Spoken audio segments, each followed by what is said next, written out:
Can psychedelics help solve or understand the hard problem of consciousness? The hard problem of consciousness is why phenomenal consciousness or subjective experience exists in the first place, given that we cannot infer it from scientific descriptions. For example, even if I knew everything about bats, their neurophysiology, I couldn't infer what it's like to be a bat. This is Thomas Nagel's thought experiment or argument. And even if Mary, a colorblind neuroscientist, knew everything about color neuroscience, she could not know what it's like to see a rainbow before she has herself had that experience. So this is also known as the epistemic gap. And for me at least, I think that the epistemic gap is identical with the hard problem of consciousness. They are the same problem, that you cannot infer the existence of subjective consciousness from science alone. You cannot infer subjective facts from objective descriptions. Alright, can psychedelics or the psychedelic experience help us solve this problem? Well, to begin with, I don't think that this problem can be solved, but we can understand where it stems from.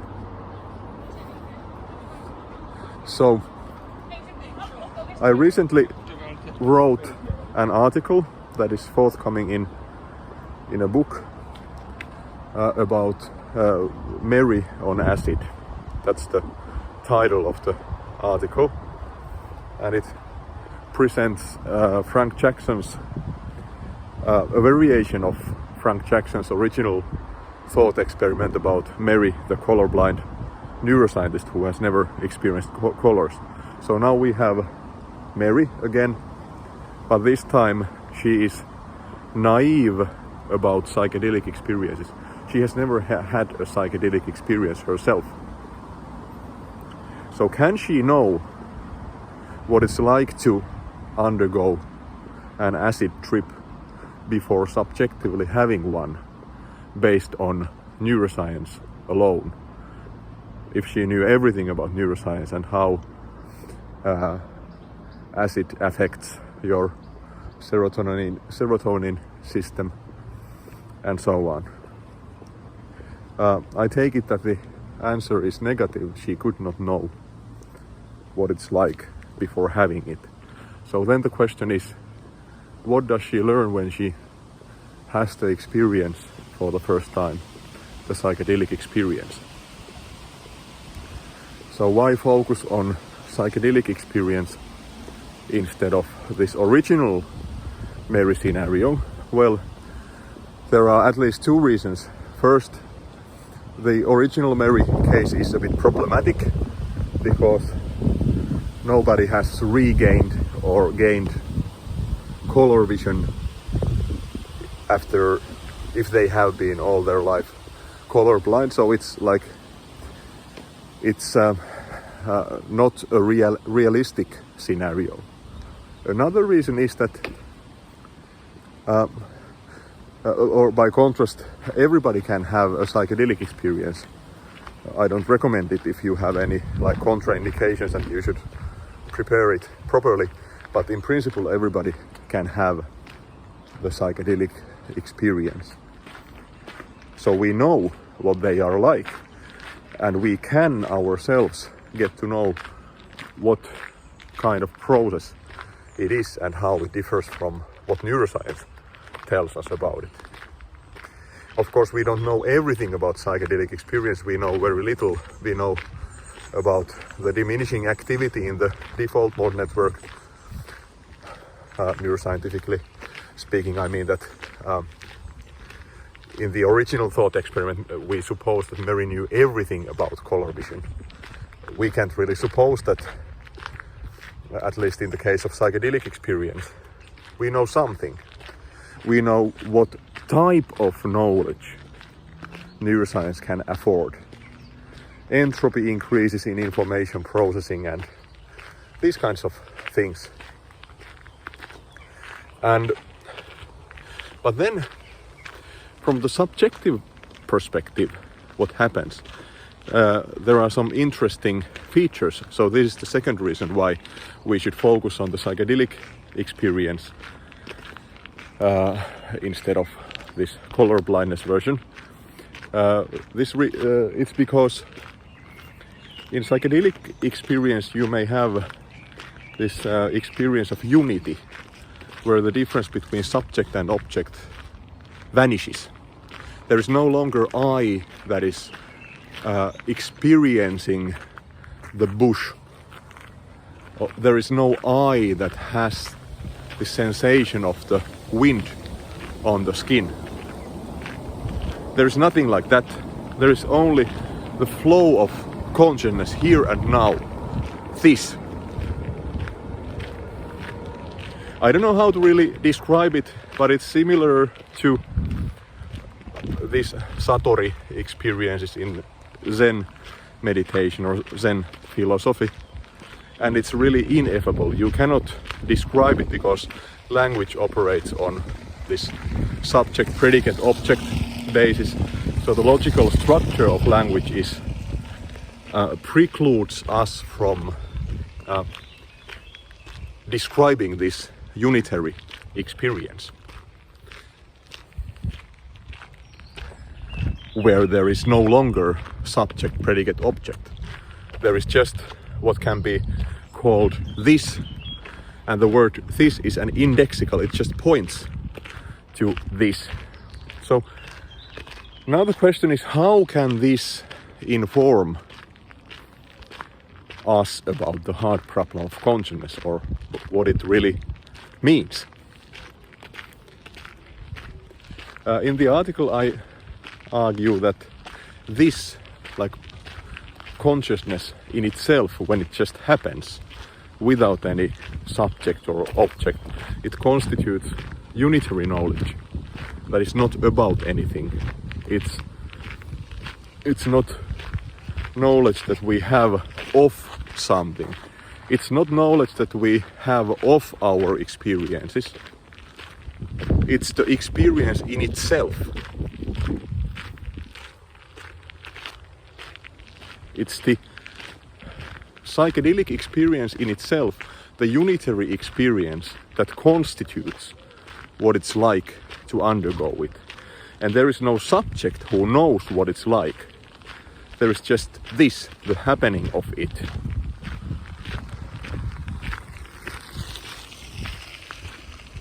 And in contrast, scientific knowledge is always relational, not unitary in this sense. It's always about something. The neuroscientific description is about the psychedelic experience. And I can make a subjective, introspective report of my own psychedelic experience. And that kind of subjective report is also about the psychedelic experience. It doesn't capture this, what it is in itself, the experience. You can know the experience in itself only when you have it, although there is no you that is having it. There is just the happening of the brute process.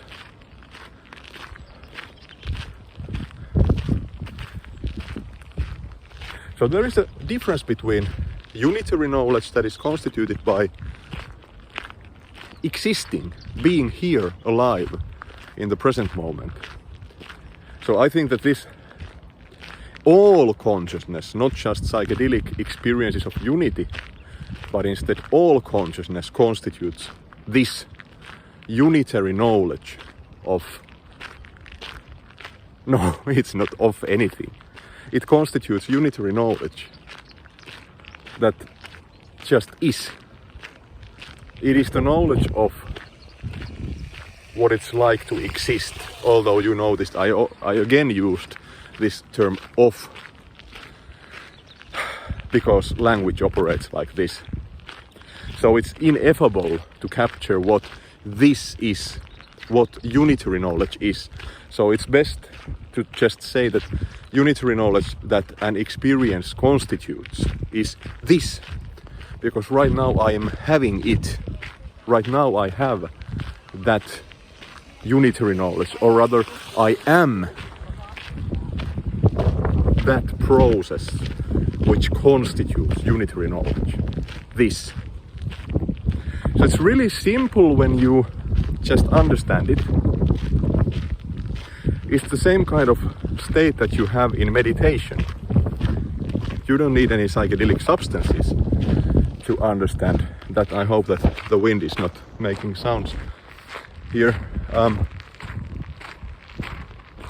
It's nothing special, it's just consciousness from moment to moment.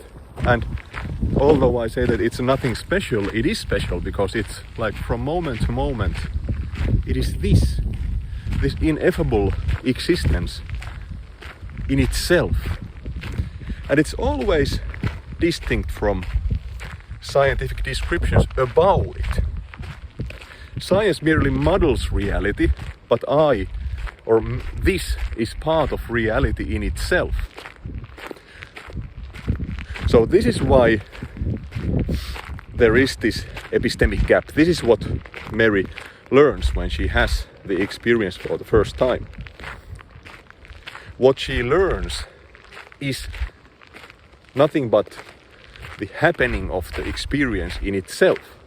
So basically, it is not Mary who learns anything. There's just an experience happens which Mary can say it is this when it happens. Look, the tree is covered in this what is it? I don't know. It's covered in this it's the little worms. Yeah, but anyway.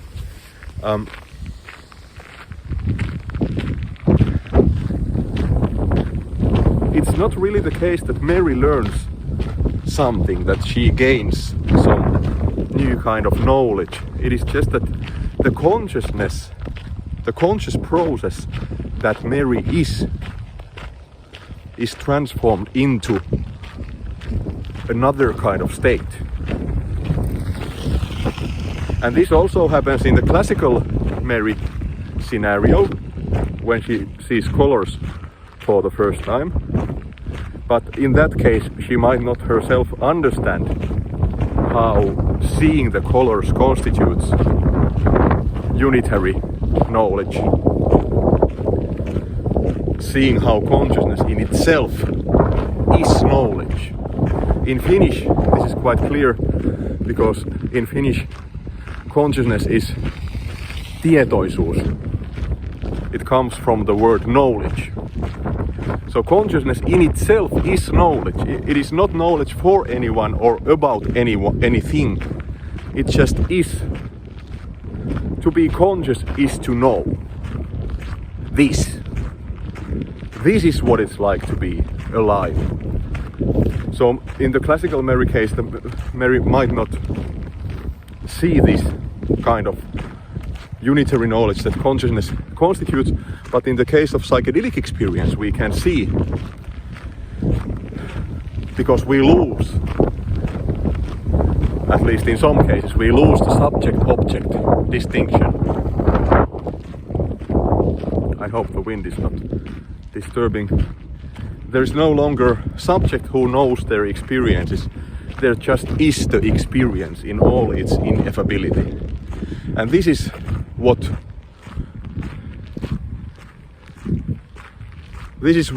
this is. It is this. It is also in this everyday existence. This experience right here now is unitary knowledge. That is not about anything. It's not about the trees. It's not knowledge that I have. It's not something that I possess. I am it. I live it. I just exist. And that is how I know my experiences. Although we see all the time how language betrays us. This is ineffable. So to summarize, to wrap up, the hard problem of consciousness is the distinctness between reality in itself and our models of reality. And consciousness is reality in itself. Science only makes models of reality. And the picture is never the pictured.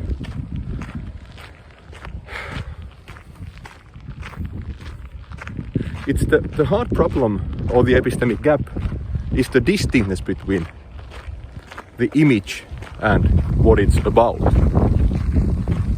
And what the image is about in itself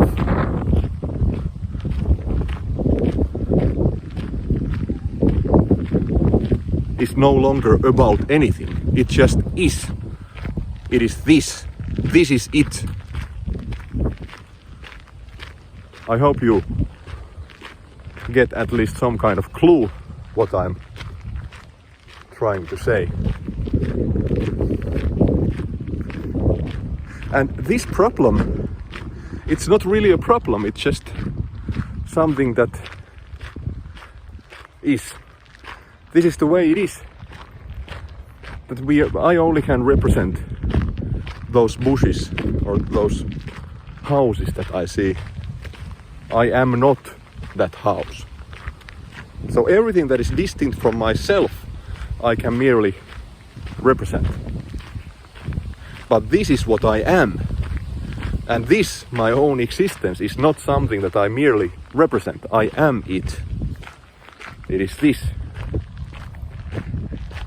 So I can also say that the epistemic gap is the border between me and my environment. It's the border of my consciousness. It's the border of what is outside my consciousness, those things that my perceptions and thoughts are about, those things that are not me, that are outside of me, like you, for example. And what is me, this process here. That is the epistemic gap. And this is what the psychedelic experience can help us see. To see that the epistemic gap cannot be bridged without killing myself, because then the border between me and everything else would collapse. And then there would be no me that would know anything anymore. And the hard problem cannot be solved. It is not something that could be solved. It's just the distinctness between model and the modeled. Pictures of reality and reality in itself. And you cannot reduce reality in itself to pictures about it. You cannot reduce the modeled to the model. Of course you can't. It's a category error. So you shouldn't even try to solve the hard problem of consciousness. Yeah, so to sum up, psychedelics or the psychedelic experience can be this unitary state where there is no subject and no object.